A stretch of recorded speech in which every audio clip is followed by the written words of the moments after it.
जनाब स्पीकर, सबसे पहले तो मैं कि इलेक्शन के दौरान मैं अपने हल्के के वोटर्स को ये यकीन दहानियाँ कर रहा था कि कल खुदा न ख्वास्ता इमरान खान का एक ही वफादार कोई भी ना हो तो इंशाअल्लाह आपका नुमाइंदा नसीम अली शाह उधर बैठेगा। अल्लाह का फजल है कि उस इम्तिहान में मैं कामयाब हो गया और वो दिन भी मुझे याद है कि मैं तैयारी कर रहा था कि जैसे भी इलेक्शन गुजरे तो इस मुल्क से मैं फ़रार हो जाऊंगा, लेकिन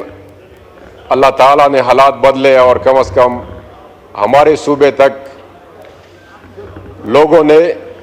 जुर्रत दिखाई और अपने वोट पे पहरा दिया। अल्हम्दुलिल्लाह कि हम अब आज़ाद खैबर पख्तूनख्वा में रह रहे हैं। जनाब स्पीकर, इस वक्त वफाक की जानिब से हमारे सूबे के साथ जो सलूक रवा रखा गया है, ख़ासकर वापडा के हवाले से, गुज़श्ता ईद जिस तकलीफ़ में सूबे के अवाम ने गुजारी और जिससे मजबूर हो के सूबे के चीफ एग्जीक्यूटिव वज़ीर आला ने खुद आकर ग्रिड स्टेशन में फीडर खुलवाया और उसके हुक्म के तहत हम सब खुद जाके वहाँ गए। जनाब स्पीकर, एसी एक्सियन ग्रिड स्टेशन का अमला जो हमें साल साल इसी बात पे टरखा रहा था कि आपके सारे फीडर्स ओवरलोड हैं, वो इकट्ठे नहीं चल सकते, हमने सारे फीडर चालू कर दिया और अल्हम्दुलिल्लाह सारे ठीक ठाक थे, कोई भी फॉल्ट नहीं था। ये धोखाधड़ी हमारे साथ होते रही और ये वफाकी हुकूमत की इमा पर होती रही। जनाब स्पीकर, अगर ये हालात हों तो आप हमसे कैसे तवक्को रखेंगे कि हम सूबे के अवाम आपको बिजली के बिल दे दें, जब ये सलूक रवा रखा गया हो कि वहाँ पर कैंट को 24 घंटे बिजली फराहम की जाती हो और मेरे हल्के के अवाम को 24 घंटों में 2 घंटे बिजली फराहम की जाती हो,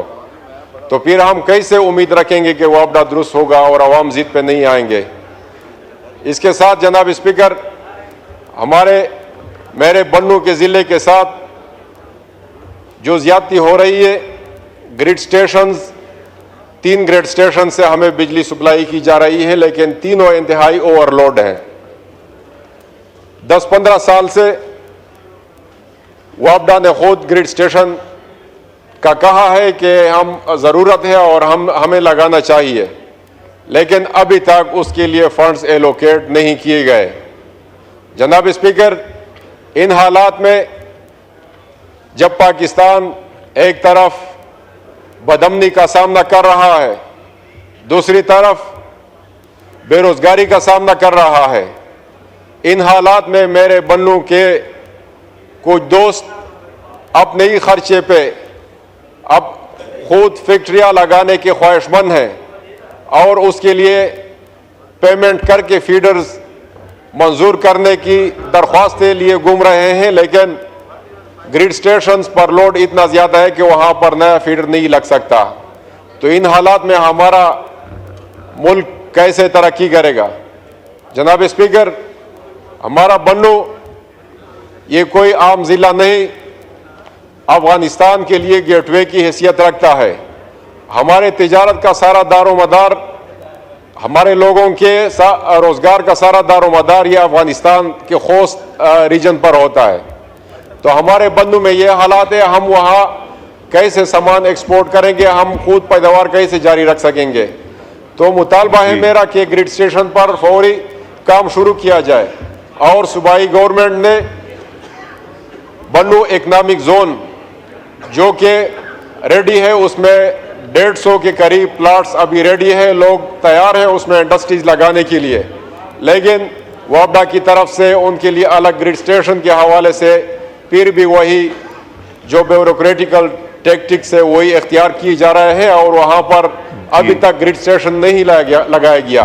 तो मेरा मुतालबा है जनाब स्पीकर कि उस पर जंगी बुनियादों पर काम शुरू किया जाए ताकि हम कम से कम आवामों को खुद मोटिवेट करके वहाँ पर कुछ इंडस्ट्रीज लगाएं और लोगों को हम रोजगार मुहैया कर सकेंगे। उसी के आखिरी मुतालबा जी ये IPPs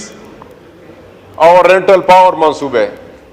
ये तो हम बचपन से जनाब स्पीकर, जब से हम सियासत के अलफ-बे से आशना हो चुके हैं, ये हमारे मुल्क को कौम पे मुसल्लत हैं। जी निहायत ही अफसोस होता है कि इन हालात में मेरे इल्म में जो बात आई कि गुज़श्ता चंद महीनों कबल IPPs के मुआहदे दोबारा रिन्यू किए गए हैं 10 साल के लिए, तो इन हालात में मुल्क कैसे तरक्की करेगा और वापडा का निज़ाम कैसे बहाल होगा। इस हवाले से मैं चाहता हूँ कि कम अज़ कम बजट के इजलास के बाद ये अगर पूरे ऐवान के हुकूमत के बस में ना हो तो इस ऐवान में इस पर बहस की जाए कि IPPs की मुआहदों से हम कैसे जान छुड़ाएं।